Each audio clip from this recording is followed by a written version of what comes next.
Magandang araw ng muli mga boss.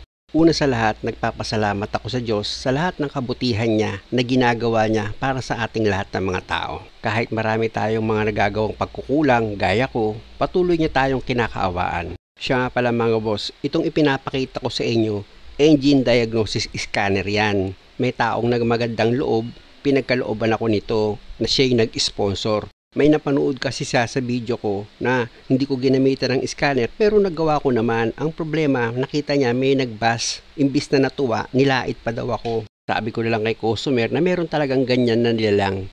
Kaya imbis na magalit tayo, dapat kaawaan natin sila. Pero kalimutan natin yan mga boss, dito na tayo sa binigay sa akin na scanner ni customer.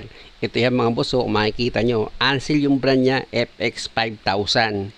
Ito ngayon ang bago kong pag-aaralan mga boss kung paano ko gagamitin niya ng maayos para kung sakasakali hindi naman ako magkamali. Kaya naman mga boss, huwag nyo naman sa akin asahan na very professional ako pag ginamit ko agad yan. Siyempre magkakaroon din ako ng kaunting pagkukulang. Tapos ito naman yung manual niya. Siyempre naman kailangan pag-aralan ko maigi yan. Tapos ito naman yung susunod, yung main cable niya. Ayan yung isasalpa ko dito sa unit mga boss. Tapos ang karugtong yan, papunta naman sa sasakyan na idadiagnose ko. Ito naman mga boss, yung USB connection niya. Alam nyo mga boss, ang tanging hiling ko lang naman sa Diyos, sana tulungan niya ako pag ginagamit ko yan, ma-perfect ko yung pagkakadiagnose.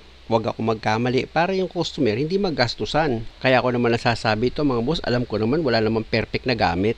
Pero sa bawat paggawa mo, kung hihilingin mo naman sa Diyos na sana hindi ka magkamali, malabo namang hindi kanya tulungan.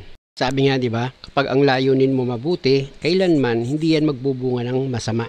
Alam niyo mga boss, wala naman talaga akong kainti-interes bumili nito. Unang-una, marami naman ng mekaniko na meron silang scanner. Kaya yung mga nagtatanong sa akin na mga customer kung meron daw akong scanner, ang ginagawa ko, inire-refer ko na lang sila dun sa mga kakilala kong mekaniko na merong scanner. Nang sa ganun, kumita sila. Kaya lang, talagang yung panahon gusto talagang magkaroon ako. Wala na akong magagawa kundi pasalamatan yung Diyos. Una sa lahat, pangalawa yung nagbigay sa akin yung customer.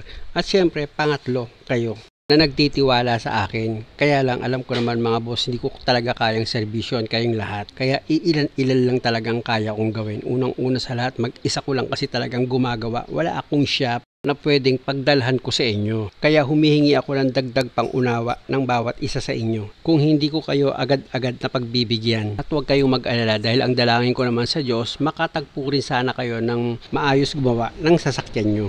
Muli mga boss, maraming salamat sa panonood. Lalo na kay Sir Matt Gincangco na nag-sponsor nitong scanner. Maraming salamat ulit. At sana mga bossing, kung maaari lang, huwag nyo naman kalimutang mag-subscribe sa channel ko. Salamat!